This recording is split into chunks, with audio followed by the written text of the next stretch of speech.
Assalamualaikum warahmatullahi wabarakatuh. Alhamdulillahirabbil alamin wa bihi nasta'inu ala umuri dunya waddin. Wassalatu wassalamu ala nabiyyina Muhammadin wa ala alihi wa sahbihi ajma'in. Amma ba'du.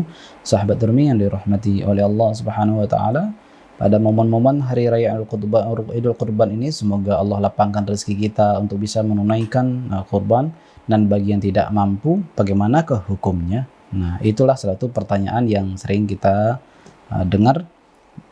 Hukum kurban itu sendiri, kita pernah mendengar di sebuah riwayat bahwa Rasulullah pernah bersabda, siapa yang diberikan kemampuan untuk berkurban namun dia tidak berkurban juga, fala yaqurbanna musallana, kan begitu. Jangan sampai nggak boleh dia mendekati tempat sholat kami, nggak boleh dia gabung bersama kami. Begitulah kira-kira sabda Rasulullah Sallallahu Alaihi Wasallam. Uslub pernyataan ungkapan Rasulullah seperti ini sama dengan uslub tentang pentingnya sholat berjamaah. Hampir-hampir aku ingin membakar rumah orang yang tidak melaksanakan sholat berjamaah. Uslub seperti ini menunjukkan betapa pentingnya amalan itu. Jadi ulama para fuqaha banyak menjelaskan bahwa uslub seperti ini tidak meniscayakan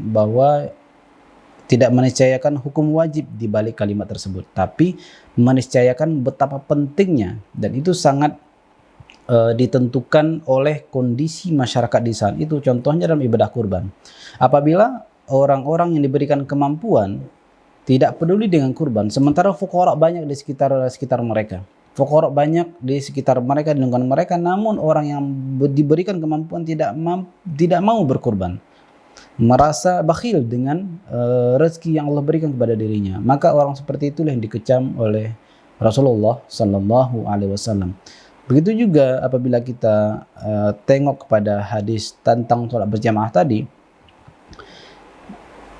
bahwa betapa pentingnya sholat berjamaah sampai Rasulullah rasanya hampir saja aku ingin membakar rumah orang yang tidak melaksanakan sholat berjamaah. Apakah faktanya Rasulullah membakar? Tidak. Nah, kalau Rasulullah betul-betul membakar rumah orang tersebut, biasanya secara fikih akan muncullah hukum wajib sholat berjamaah, bahkan fardu ain. Tapi ternyata tidak. Maka di situ lahirlah sebuah hukum bahwa ini penekanan tentang pentingnya ibadah tersebut. Sahabat Durmi yang dirahmati oleh Allah Subhanahu wa taala, sebetulnya apa sih hukum berkurban tersebut? Imam Asy-Syafi'i dalam kitab juga pernah menyatakan, wala yalzamu rajula an yudahya an imratin wala waladin wala nafsihi. Memang tidak wajib seseorang berkurban, tidak wajib, tidak fardu seseorang berkurban, baik atas nama istrinya juga, membawa anaknya juga, bahkan untuk dirinya sendiri.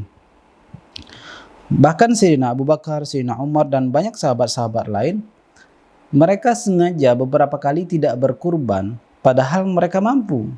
Mengapa? Karena dikhawatirkan akan dianggap wajib oleh para tabi'in. Jadi meninggalkan beberapa amalan karena dikhawatirkan dianggap wajib tidak hanya oleh Rasulullah saja. Seperti sholat tarawih.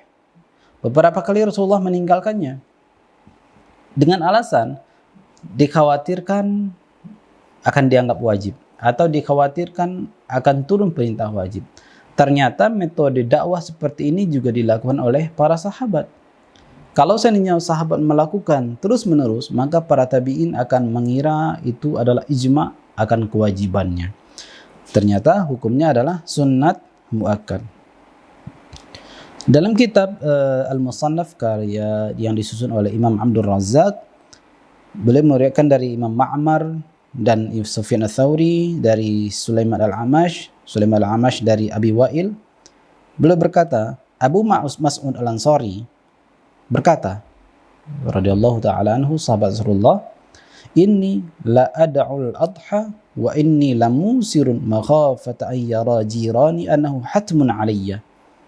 Kata Abu Mas'ud, aku tidak melakukan kurban padahal aku dalam kondisi lapang, makhafata an yara jirani, khawatir tetangga-tetanggaku dari kalangan tabi'in menganggap itu adalah kewajiban.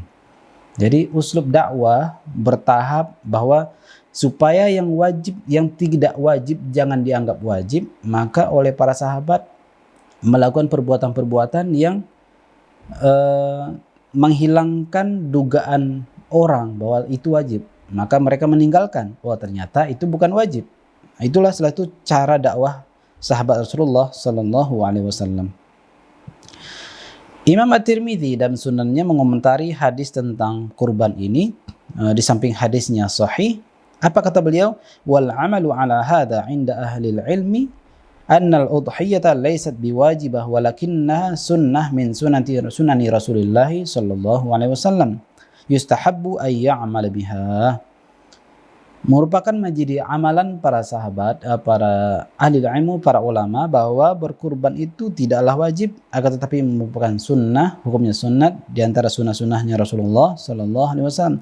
Yustahabbu ay ya'mal bi. Istihbab hukumnya apabila dilakukan.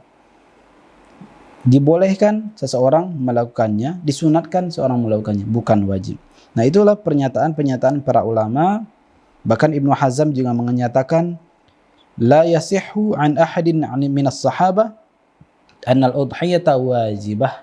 Tidak sah pernyataan wajib berkurban dari kalangan sahabat. Jadi apabila diri kita memang belum diberikan kemampuan oleh Allah Subhanahu wa taala, jangan khawatir. Tapi kita boleh nggak berkurban dalam menggunakan seekor ayam atau hewan-hewan yang sejatinya tidak cukup untuk dilakukan oleh kurban. Untuk semata-mata kita niatkan untuk menyembelih, untuk mengambil berkah hari yang berkah ini, kita boleh menyembelih hewan, kita beli seekor ayam karena kemampuannya demikian. Tapi bukan dalam makna kita berkurban yang konteks Idul Adha ini sebagaimana kambing, sapi, onta, bukan. Sebagai tasyakur bina'mah kepada Allah Subhanahu wa taala. Beribadahlah kita sekecil apapun, meskipun kita hanya menyembelih ayam, ya. Kalau kita mampunya itu, ya lakukan untuk tasyakur kepada Allah Subhanahu wa taala. Yang jelas, ibadah kurban ini fungsinya adalah untuk melepaskan sifat-sifat bakhil kita. Coba kita bayangkan, kita sudah mengeluarkan uang yang cukup banyak, 2 jutaan, 2.700.000, ada sampai 3 jutaan. Tiba-tiba kita selesai berkurban, setelah pembagian daging itu hanya dapat beberapa kilo. Beberapa kilo paling cuma nilainya 100.000, 200.000 atau 300.000 dari jumlah yang kita kurbankan. Sisanya itu kita berikan kepada orang lain. Sejatinya Allah Subhanahu wa taala sedang menguji kita di momen hari raya kurban ini. Apakah kita menyadari bahwa harta yang ada di tangan kita itu milik kita atau milik Allah? Kalau kita sadar itu adalah milik Allah, maka kita dengan sukarela memberikannya kepada yang berhak. Bahwa sang pemilik hakikinya adalah Allah Subhanahu wa taala, dan Allah Maha berhak untuk mengambil alih, untuk mengambil lagi kepemilikannya yang dititipkan di tangan kita untuk diberikan ke hamba yang lain. Tapi kita sebagai ganjaran dari Allah, Allah menganjurkan, Rasulullah menganjurkan kita sebagai pekurban juga ikut serta menikmati kurban kita. Wallahu ta'ala a'lam. Assalamualaikum warahmatullahi wabarakatuh.